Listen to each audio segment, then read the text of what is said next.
everyone, Empire Baron here. I am very excited to be back.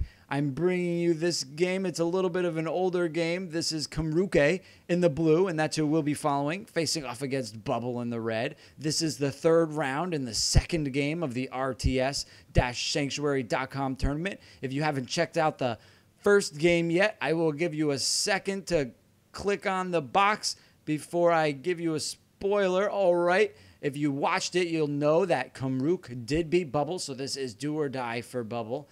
And Kumruke was able to build a dock, and that showed to be the winning strategy on that big island map. We're seeing now he's going with another early dock. That has just been such a strong strategy. Those fishing boats give you such a fast food resource, and it's something that should be taken note of because it is hard in a way to get your villagers organized properly so that you can use this early dock, but you need to be able to recoup the losses of wood that you invest in the dock. And the dock during the end of the early game will give you a good, fast food resource, consistent food resource that's tough for the enemy to defeat, and that gives you a good advantage into this mid game here.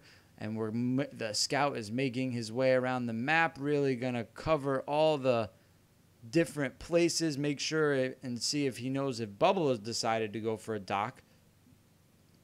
We are seeing the makeup of his villagers, mainly going on to wood, but two villagers went off of those berries very early and went on to the cows, which is another fast food resource. And at this stage of the game, it is important just to keep your villagers busy, have them be appropriated well on the right resources. Right now, if you go with the dock, like I said, you need to recoup the wood, so you need to really pump out wood so you can get your military buildings built right at the beginning of that second age. That is important because most strong players will put some sort of rush/ambush together and try to attack your villagers and hurt your economy, because a lot of games end right there in that first 6 or 7 minutes. And it's important to get that military built, and that's why with using the dock at this early stage of the game, you need to make sure you get lots of wood. And your food resource will be more or less taken care of by the fishing boats once you get at least 2 or 3 of them out there. You see he went from 2 fishing boats. He had 6 guys getting from those cows like crazy. He's trying to get as much food now as he can from those cows. And now you're seeing them all move over to that wood line, except for 2 who are going to start the process of getting gold here.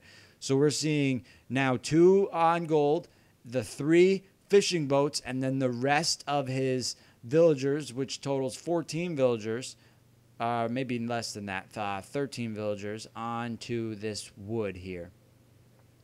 So we're seeing now he's seen Bubble's base. He's doing another lap around and see military buildings. There it is, a barracks. So we see Bubble is starting out with this barracks, and let's see how he counters with a barracks of his own.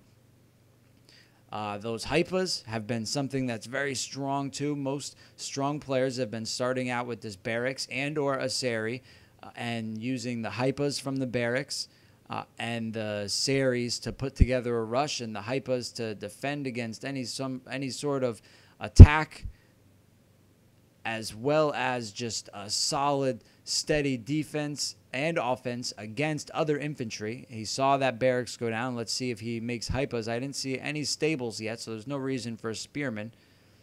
There's the stables. And let's see at this point how he counters that with another barracks for spearmen or series of his own. He's going to put 4 villagers total on gold now. And you'll see his queue has hypas coming out. Quite a bit of hypas is in queue there. And that stables is going to go down. So a stables and a barracks for both players. But I do not see a dock for Bubbles. So let's see how this proves to be a factor in this game. How important that dock is. We're seeing both players build a little wall there with their houses. That helps prevent any ambushes from the enemy on your wood line with your villagers. It's very important to try to keep your economy safe. You don't want to lose villagers because that will put your economy behind your enemies, And as the game goes on, that deficit becomes more and more widely seen. We're seeing the scout has just about every major part of this map figured out. Now he's going to start installing some more watch posts. One watch post goes down for Kumruke. Bubble trying to take away this line of sight. We're seeing an archery range go up for Kumruke.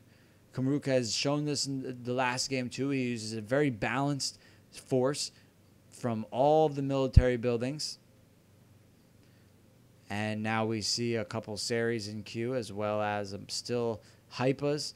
A very steady amount of units in queue. He's constantly pumping out the units that he wants out of his military buildings. He's stopping the hypas a little bit, going more towards series now.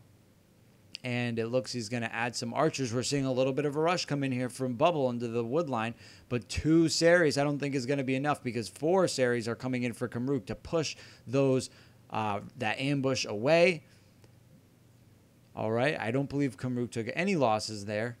So let's see now if he decides to push, or if he doesn't really have any information on the makeup of Bubble's army. In the first game, we saw that Kumruke was content to sit back and defend his position until he had a substantial force to push, and that is a good strategy. He is very confident in his macro, and Bubble seems, on the contrary, confident in his micro, and that's where these two players differ slightly. We saw in the last game, Kumruke just pounded away at that macro and had so many units that Bubble just wasn't able to keep up.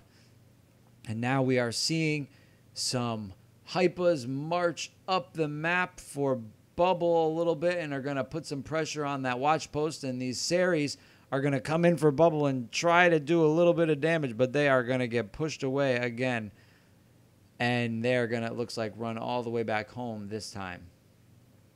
So now we are seeing the scout join back up with these series. Oh no, he's going to build another watchtower there in front of his base.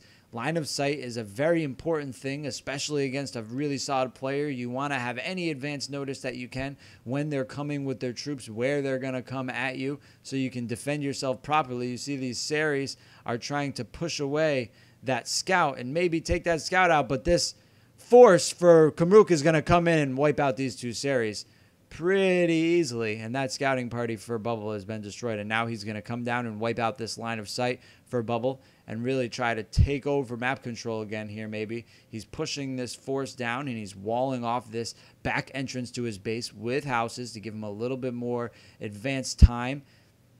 He's revealing his army now, has been revealed to Bubble. A full blended army of archers and series and hypas are now making their way down the map to put the first pressure on Bubble. Let's see what kind of resistance Bubble will be able to put up here.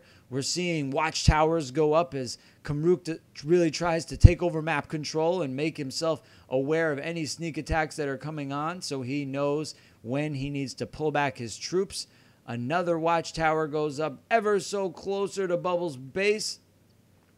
We're seeing now he is on berries a little bit, trying to pump out his food. He doesn't want to spend any of his wood on the farms yet. He takes advantage of using these berries. He's going to start the process of gathering stone. 2 more series are there kind of defending that watchtower and are just more line of sight for Bubble. Now we're seeing this force for Kumruke is going to be content to sit back again and regain strength, continue the growth here. He's decided to upgrade to this 3rd age, so he's halfway through that process, and we're going to see some higher experience units come in. We're seeing those 2 more series come in for Bubble, trying to put a little bit of pressure on through the tree line, but they're going to run into that wall of houses. And that strategy is going to prove to be very important, again, in allowing a safe gathering of wood. Another watchtower goes up. So much multitasking going on here. The constant pumping of troops, upgrading of units, macroing his economy at the same time as keeping everybody alive. All of this is key for being a strong RTS player.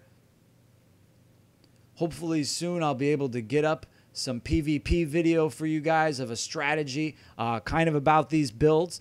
I hope you enjoyed part 1. Part 2 will be right after this, so check it out. Thanks for watching. Empire Baron out.